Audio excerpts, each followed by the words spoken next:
which makes the health department kind of the most powerful department currently in in our government. Another worrying concern there as well.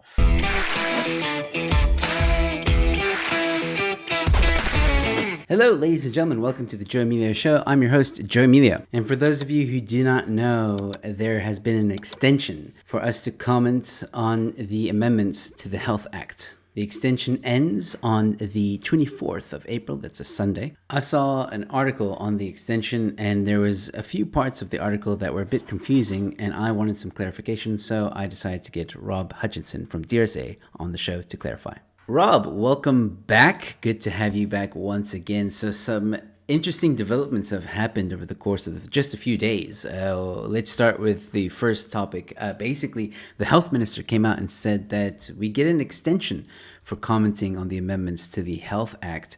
Do you want to say anything before I ask you the first question? Do you want to say anything about that? Do you think that is from the public pressure that we've been doing so far? Without a doubt, it's definitely from public pressure.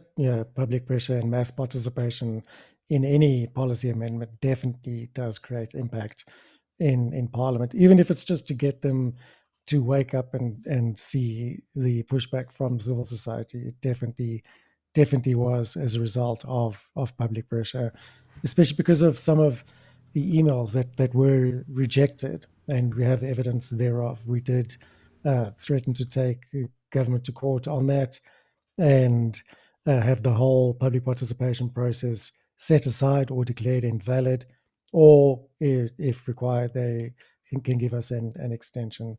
So we reckon that's exactly where it happens now. We have a 1 week extension on that. Fantastic. Yes, ladies and gentlemen, I am looking at the moment at the website of DRSA, linked in the description below. 5 days, 11 hours, 31 minutes, and 16 seconds so far. And 270,000, just over, ladies and gentlemen, 270,000 comments given. We need a lot more. Keep it coming. Now the closing date is the 24th of April, so please do go into the link in the description and comment. Rob, so I brought you on because there's two very important questions. Well, there's a few questions, but two very important questions I want to ask you about a specific article that I saw online about the extension. There's a paragraph at the bottom, and I'm going to put the article in the description for people who want to see it for themselves. It says the regulations also open the door for other restrictions labeled as advice giving between different departments. This advice can relate to curfew, national lockdown, economic activity, and sale of alcohol, among others. Can you clarify what exactly that means, that paragraph? Sure. Yeah, sure. It's pretty vague and open ended, but understandable. And we've already seen evidence of other departments getting involved, such as the Department of Labor introducing very questionable legislation around forcing employers to force mandatory vaccinations onto their staff. And that's I think we'll see more and more of that emerging in different departments. Health and safety, health and safety officials are now tasked with the duty of managing a pandemic rather than managing health and safety. Labor is also tasked with that duty of managing a pandemic, and more we'll see that other departments will have to do it, which makes the health department kind of the most powerful department currently in our government. Another worrying concern there as well, as there's often conflicting legislation, and I'm sure that this will cause more conflict, more headaches for employers, more headaches for individuals, and a whole lot of public participation on amended bills. Yeah, no, absolutely. So that's very concerning to say the least. But then again, there's another paragraph that I need you to clarify because it just sounds like mumbo jumbo to me. But these regulations, once approved, will be implemented within the National Department of Health and with the support of some of the public entities, reporting to the department, and will not be tabled for Parliament since it is subordinate legislation that Parliament has already delegated to the Minister the department said. So what does that paragraph mean? Because I just from what I understand, it sounds like it's not going to go to Parliament. That's all I got from that. No, it's not going to go to Parliament at all. So, what happens when a bill is introduced? It then becomes an act and part of legislation signed in by the president. Then the minister has the right to draft regulations that are linked to that piece of legislation, and the regulations determine how that act is enforced, how it is rolled out, the uh, transgressions, the fines, if there's any fines, and how criminal records are handled. Everything around that law, it's the functionality of it is determined by the regulations. And as I said, that's up to the sole discretion of the minister to introduce that, because Parliament has already approved the Health Act quite some time ago.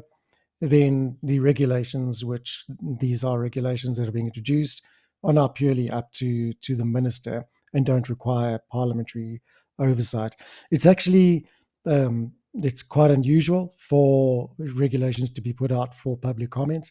So we have appreciated this past 4 weeks and have encouraged major participation in that. The mere fact that they've put it out for public comment means they have to acknowledge the input provided by the public and other entities.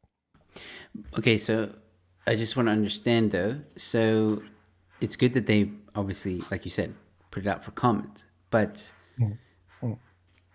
can they still, because it's not going to go to Parliament, can they still just go like, well, we're going to implement it anyway? Yes, they can. Yes, they can. However, there is the importance of this public participation process is that if you have a say, and we've had so many people who have, then you now become a stakeholder in that process, and you can contest it in a court of law or take the whole implementation of the regulations under review, which means you can have them set aside until they're clarified, or there are certain issues cleared up inside the adoption of these. So I don't think all is lost. Public participation still plays a vital role in all of this. The minister can and probably will introduce them, um, hopefully with a few amendments after listening to the public. If not, then it's off to court we go with a mountain of evidence.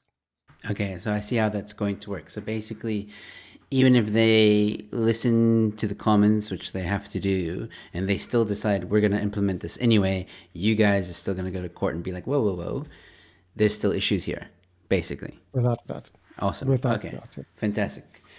Cool. All right. Well, ladies and gentlemen, I hope you guys support that and still give your comment, because at the end of the day, I think every comment helps for your case at the end of the day. Like eventually when you go to court, all these comments you can present to the court, you can present evidence and show that these regulations are founded in whatever. They don't need to be there.